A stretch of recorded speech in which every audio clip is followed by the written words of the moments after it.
There's been a lot of debate on where Josh Allen ranks among NFL quarterbacks. You are Locked On NFL, your daily NFL podcast. Where exactly would you have Josh Allen ranked? And as I talked about before, with the success that the Bills have had, sure, but they haven't been able to get over the top, and Josh Allen has had some great moments and some low moments. Where would you rank him? And has this been a success so far, or has it been a failure? Yeah, he's number 2. That's right. He's the Phil Mickelson of this generation, with Patrick Mahomes being Tiger Woods. I mean, I don't think it's really. Do you remember we talked a couple of weeks ago about the different tiers of quarterbacks, and just like going back to the paying homage to it was Tom Brady, and then it was Aaron Rodgers, Drew Brees, Big Ben, Phillip Rivers a little bit. There was that second tier, and then there was everybody else. In my opinion, Josh Allen is the only person at the second tier. Joe Burrow is going off reputation alone at this point. I don't think he's shown anything in the last 2 years, whether it be injury or otherwise, to put him ahead Lamar Jackson, let alone Dak Prescott. Say what you want about Dak. He churns out numbers during the regular season. He does. And listen, we're not Cowboy people on this show, but you got to give credit where credit's due with Dak Prescott. I think Joe Burrow is way too high here, and he made the Super Bowl a handful of years ago. He's been injured ever since. The Jamar Chase trade or the Jamar Chase draft point. Say what you want. Penny Sewell would probably be better to keep him up, erect in the backfield instead of collecting dirt like he has so much.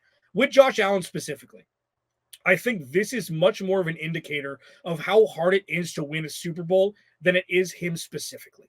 Okay, there's been a lot of national media pub about, recently over the last couple of days, like, oh, Josh Allen's, it's just numbers and things like that. It's like, you want to put him as the Drew Brees of this generation? Fine, because it's the same thing.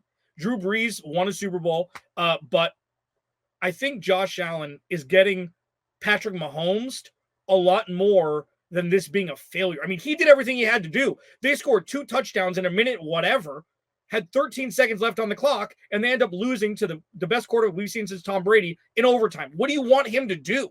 Him and Gabe Davis had a ridiculous fourth quarter, and they did everything but win the game. So I think that this is, while he's not perfect, nobody is. He plays every game. He's the heart of that city. He's the heart of that team. And he's an absolute poster child for what you want your quarterback to be. I don't know what you expect when you've got maybe who's going to go down as the best quarterback in the history of football playing at the same time as he is, and you make that a fault on him. Well, I'll tell you what we expect to win a Super Bowl. That's what I expect. Josh Allen may have more raw talent than Patrick Mahomes with his rushing ability, his size, his arm strength. Like, he may very well. Like, that's a debate worth having. I'm not saying one's immediately right. Patrick Mahomes probably the favorite in that discussion, but I don't think it's absurd to say that. And I guess I understand the overall point of Josh Allen's, not the first quarterback taken in his draft. Buffalo was really down on their luck before he showed up. They've made some deep postseason runs. He's been absolutely phenomenal and been exciting to watch. I could see how someone would look at the conversation and say, how in the world could you ever paint that as a failure? How could that ever be a failure? But at the end of the day, whether people like it or not, whether it's right or wrong, we're going to look back on the Josh Allen era with Buffalo Bills, and if they don't win a Super Bowl and beat Patrick Mahomes once and at least get to a Super Bowl after beating Patrick Mahomes, or even without it, even without beating Patrick Mahomes, if the Buffalo Bills under Josh Allen don't get to a Super Bowl, don't win something meaningful, then it's going to be viewed as a failure, because the reason for that is because of what you said. He has all the talent. They've done all the right things. So whether it's right, wrong, indifferent, if they don't find a way to at least slay the draft, like Tom Brady is better than Peyton Manning. It's not close.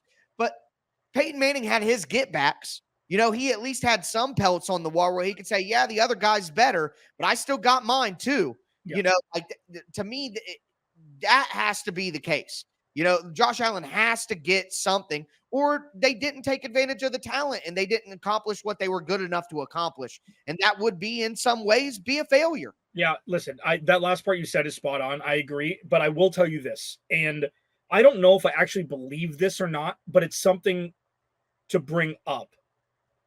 And this is a fun one to do just, because it's summer and everything, but Tom Brady wouldn't have won as much if he wasn't in New England, in my opinion. If Patrick Mahomes and Josh Allen were flipped, Josh Allen would have won a Super Bowl, regardless of the talent that they had.